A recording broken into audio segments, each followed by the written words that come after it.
Today we are checking out the site of an old fort in Fairfield, Utah. Oh, I need to get my rig fired up. The official weather is nipple 30.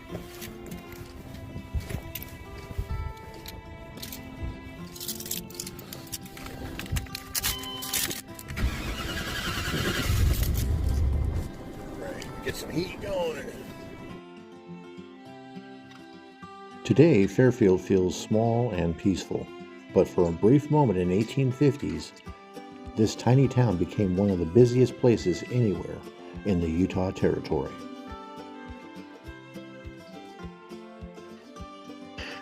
Established in 1858, Camp Floyd was then the largest military post in the United States. It was created to put down a Mormon rebellion which never took place. With the outbreak of the Civil War in 1861, soldiers were recalled and Camp Floyd was disbanded.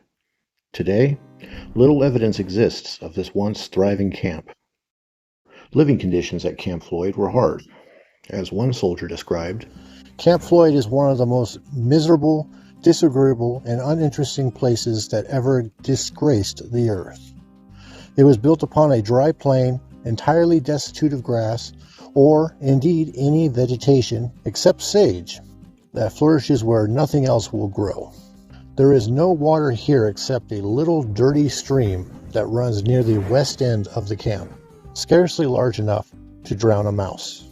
Utah, a soldier in Johnston's army, September 25th, 1858.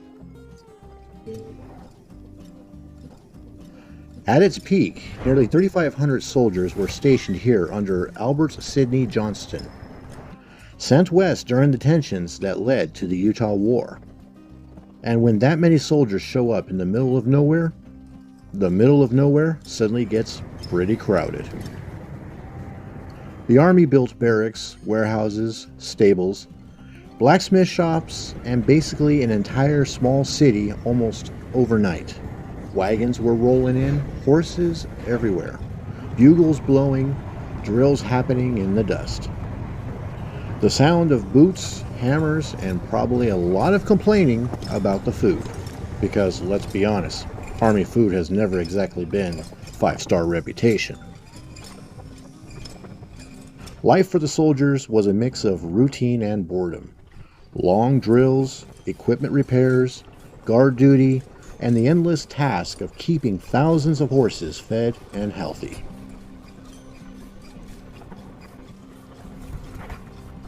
When they weren't working, soldiers wrote letters home, played cards, and found ways to entertain themselves, which usually meant heading into a nearby town. And that town wasted no time in showing up. Saloons, gambling halls, merchants, and traders popped up practically overnight, hoping to make a little money from some of the thousands of soldiers with time on their hands and pay in their pockets. For a few years, this quiet valley was full of noise, dust, and activity. Then, in 1861, the American Civil War broke out.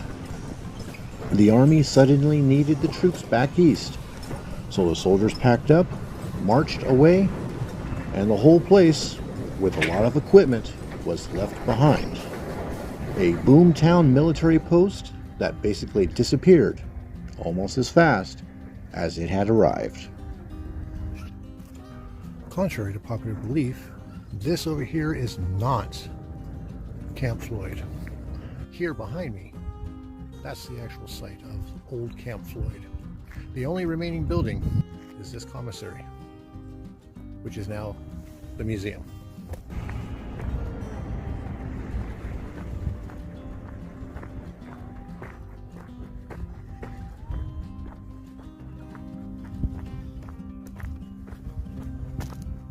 So all of this once was Camp Floyd. Much of the land after its decommission was put up for homesteading, and that's why there are residents on the land that once was the camp.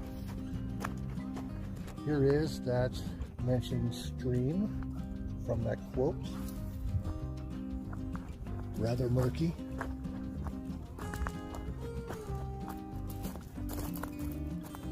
So there is the commissary and the stagecoach inn.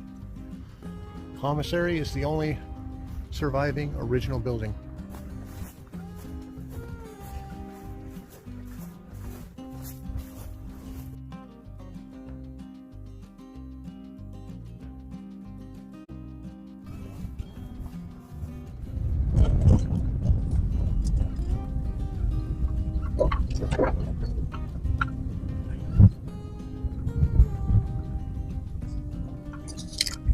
This is Camp Floyd Cemetery.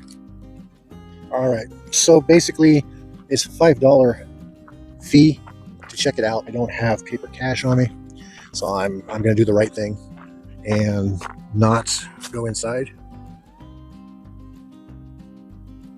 Just be respectful and mindful of the rules. They're there for a reason. The $5 is for the upkeep of this place. I don't have $5 and there's not exactly a credit card machine here.